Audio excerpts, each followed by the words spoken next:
If you want to skip the lore legacy info dump and go straight to the match, just go to this timestamp right here. That one. Alright, YouTube. Marvel Tokon's biggest fighting game tournament so far has just finished. And I really want to talk about it and grand finals. But I think there's one match we need to talk about before that. And you probably already know which one it's gonna be. Justin Jwong, the greatest fighting game player of NA in history, versus Sonicfox, the greatest fighting game player of NA of today. Now, these gentlemen don't need an introduction. However, for those of you that are uninformed, let's take a quick look of their legacy before we get into it. Let's start with Justin, who's been competing since 2001 according to his Wikipedia. I mean, just look at all this. Look at all these first place evil titles and even more first places just like in general to boast about in multiple titles. You could click most of these games and you'll probably see at least one first place from Justin in these titles that he's entered. Just sheer dominating force. Moving on to Sonic. They've been competing since 2012, 11 years after Justin. That's quite a gap. They themselves also boast multiple evil titles across multiple games, you know, and first known for NRS titles, you know, MKX, MK11, right? Just same thing. You just scroll, you'll find multiple first places.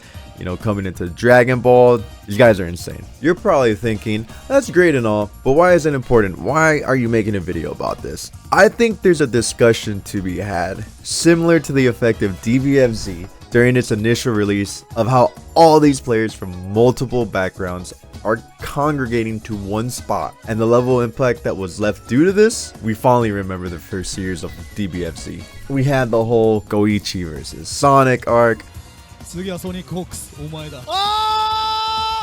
Kazunoko busting everybody's asses.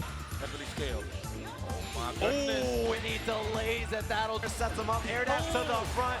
Dragon Rush and Kazunoko, your CEO. NA and EU rivalry. Oh, what? No! No, Kusix! Oh, yes. No freaking way! Oh, yes. No! I'll be right back. Way! I'll be right back. It was just insane the impact DBFZ had, especially in a time where fighting games were on a bit of a downpour, but that's a separate subject for a later video.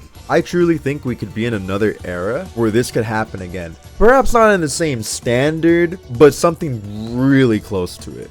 I've blabbered on long enough. Let's get into the match and talk about it. Even the commentators are going to agree. Just listen. I want to see this storyline live throughout the era of Tokon. Yeah, here we go. Two of the most winningest fighting game players of all time going head to head here in the first major of Marvel Tokon. Both players start the round not really wanting to commit to each other in the round start RPS, but Sonic finds a way to use Spider-Man's long-range attacks to get the first hit on Justin. Now the question is how well prepared is Justin for Green Goblin? Green Goblin has been the talk of the town, and Justin with his tried and true shell, Storm and Wolverine.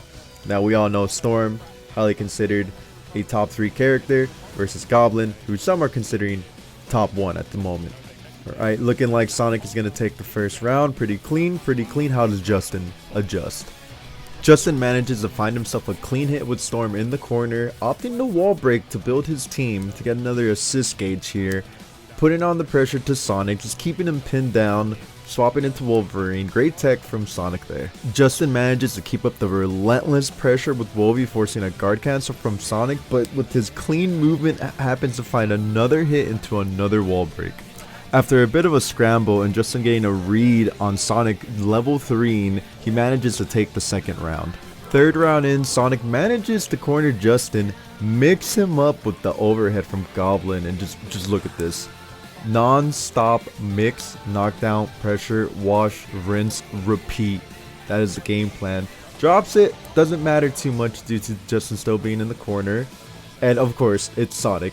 We're gonna bust out level 3, but it happens to work out this time. I want to talk about this moment real quick. Yeah, this is Sonic saying, hey, even though my level 3 didn't work last round, there will be no precedent set that will stop me from doing it again. How will Justin respond? Justin doing what he's probably known for the best in the FGC. Being patient. Look at that. Didn't commit to anything. Let Sonic swing, capitalized off of it. Now, momentum is his. This one moment in the 4th round actually leads Justin to taking it. Just look and observe what happens when Justin sticks to his game plan, doesn't get rattled by the previous level 3, Look, that is a crazy pickup. Like, what? Like, how was he ready for that? It's insane. Justin has a bit of a hiccup and drops the round-winning combo, but shh, he takes it. We move to round 5. Final round, game 1. Tensions are high. Sonic manages to get the first hit, and as you expected, we are put in the beauty blender.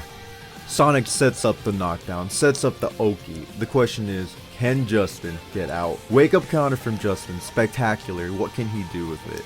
We're back to the neutral, such an important round to take, but somehow, Goblin always finds a way. Sonic has the game-winning combo. All he needs to do is Tokon assemble super, but what? He doesn't. Gives Justin another chance, and you know, you never want to give Justin Jwong another chance. Tried his best. Should have fireball. Look like Cloud's gonna. Wait a minute. Are you kidding me? My God. You don't want to give Justin another chance in these types of situations. Justin Jwong! Justin Jwong! Oh my God. My goodness! This is amazing, folks. You are witnessing No. genius. No way! You are witness genius right No now. way! Justin, marvelous. Whoa! Gets the hit. What can he do? How does he ride this momentum? Justin opts to spend a super for the knockdown. Can he get the game-winning hit? No. Sonic jumps out, desperate to escape, goes into glider, scrambling for a hit to rectify the mistake. But of course, Justin always finds a way. Hits the combo. Can he finish it? Can he keep it simple enough? Opts to go into the level 3. Game 1, Justin. Now into game 2. I know, it's only been one game and so much has happened. Sonic being aggressive as always, not deterred by the situation that just happened, manages to land the first clean hit. Sonic too far to wall break, miscalculated the distance. Now we find ourselves back to neutral, and Justin, using that clean movement he spent decades polishing to get the first wall break to assemble his team. Justin opts to go for the wall break meaty, forcing Sonic to guard cancel because they didn't want to deal with a mix-up. Zips in, blocks the overhead. This man is 40 years old, blocking Spider-Man overhead. He's insane.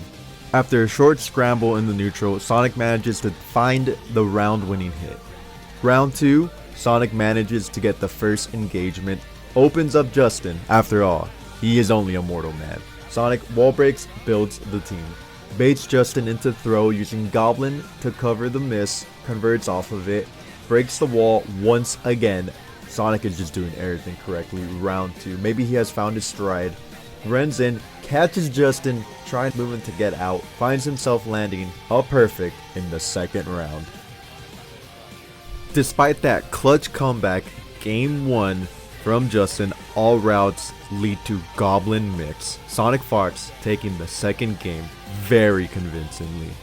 It's now the final game, where momentum has never been more important. Landing that first hit can lead to so much. The first hit, Sonic, do they opt to wall break or go for the snowball and go for the Goblin Oki? They go for the Goblin Oki, confident in their mix-up. What happens? Ooh, reversal from Justin, back to neutral. Both players opting to not engage. They know how much is riding on this first round victory. Justin goes in, gets hit. Sonic misses the scramble, confirm. 2H's the air dash. The presence of mind on display is absurd. Justin attempts to apply pressure after the wall break, gets countered by Sonic, proceeds to pick up off of Goblin, but another fatal miss from Sonic. Could have finished and taken the round, but wall broke instead. Surely this does not lead to another Jwong factor, as he woke up EX Beyblade, gets the hit, proceeds to wall break. Surely this does not happen a second time in the same set. It happens a second time in the same set. Sonic manages to stay composed despite the previous blunder being made again, puts Justin in the Oki we've all grown to know and love. Can Justin escape being pinned down by Green Goblin? Wakes up level 3s, but Goblin manages to escape. These guys are nervous as you can see Sonic drop the combo. It's just a giant scramble. After some back and forth, we find ourselves in a familiar situation. Justin pressures, Sonic guard cancels, evades the Goblin, evades Spider-Man, gets the hit, but misses, and Sonic whiff punishes. However, another crucial mistake from Sonic, but manages to clean it up. Justin strikes first. Scared, Sonic guard cancels, gets perfect reflected, giving Justin the opportunity he's been looking for. Capitalizes on the hit, gets as much damage as he can, and opts to break the wall. Where do we go from here? Justin, patient as ever, tries to bait a counter. Sonic doesn't bite and manages to land a hit into the throw for the knockdown. Calls Magneto, snipes Justin. Now the Sonic steamroll. Sonic, taking this moment he made for himself, opens up Justin, and here we are again. Can Justin survive? Sonic begins to do the most optimal combo he knows because he does not want to give Justin another shot at survival. He's already had 2 comebacks happen. He's not looking for a third. Is it enough? Can this put Sonic up a round, or will it give Justin another chance? We watch with bated breath. It's just enough. Sonic up a round. Justin not happy. Sonic able to taste victory, knowing they're up a round, that they can take risk. Mashes, gets rewarded for it. Makes Justin block, proceeds to open him up. Can this be it? Can this be the steamroll that Sonic was looking for to take the set? Can Justin make another miracle, or will Sonic take it? Opens Justin up. Sonic just needs to finish the combo. He has the resources. He has the bar. He just needs the execution. What happens? Does he finish the job? Victory is 1 super away. Sonic pulls it off. Takes it 2-1. Incredible set overall. I think this set was very indicative of what the future holds for this game. And if it's anything like this moving forward, I'm excited. I hope the rest of you are. I would love to hear what y'all are looking forward to down in the comments. Maybe characters, pro player matchups. Let me hear it, because I think this game's potential can be massive. I really hope you enjoyed the video as much as I did making it. Please like, sub, comment. I appreciate all the support, and I'll catch you guys on the next one. Bye!